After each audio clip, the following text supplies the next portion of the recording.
we didn't get away. Oh, and you weren't able to finish school. No. Can you tell us what happened there? Well, times were hard, and what was that? Around late 30s? yeah. Anyway, I figured if I get a job, my brother had a job at the woodcraft company in Lehighton. I figured, well, if I get a job there, at least I can contribute a little bit to the. So yeah, so it wasn't a whole lot in the Smoyer home for food, and so it was a hard choice of continuing to go to school or get a job to help the family. But, my mom, when she would bake bread or cookies or anything, the kids would smell it, and all were hanging out front waiting. It wasn't samples. It wasn't just your family. Yeah. A whole bunch, yeah. And the neighborhood took care of each other. Yeah. Oh, yeah. And so, you know, and then that's what led you to World War II.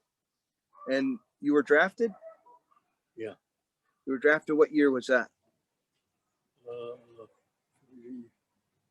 43. 43. I'd say about 43 it was. Yeah. Yeah. About a year before D-Day. Yeah. Yeah. And you went to tank school. Well, you never went to tank school, but you went down to Knoxville. Yeah. Well, I went to East Penn Airport.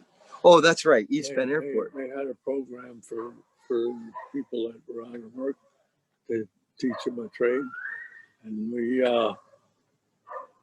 had an engine. We had to disassemble, take it all apart, and then put it back together again, piece by piece. Right. And it had to be able to run when we were complete. Right. And luckily, mine worked. So you got a good score on that. Yeah. And the military noticed that. Yeah. After basic training, they sent us to Camp Campbell, to a distribution place, you know.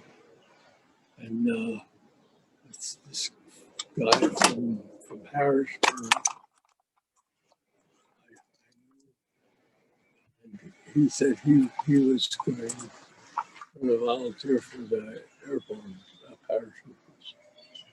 I said, oh, well, that's fine. If you're going to go there, I'll do the same, and we'll be buddies all the way through, you know.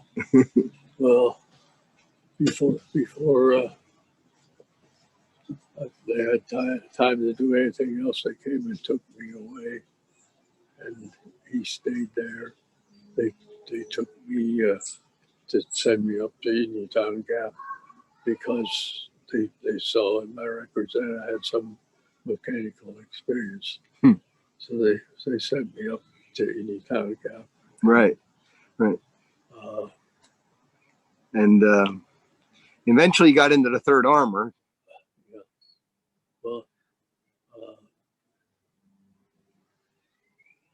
I got into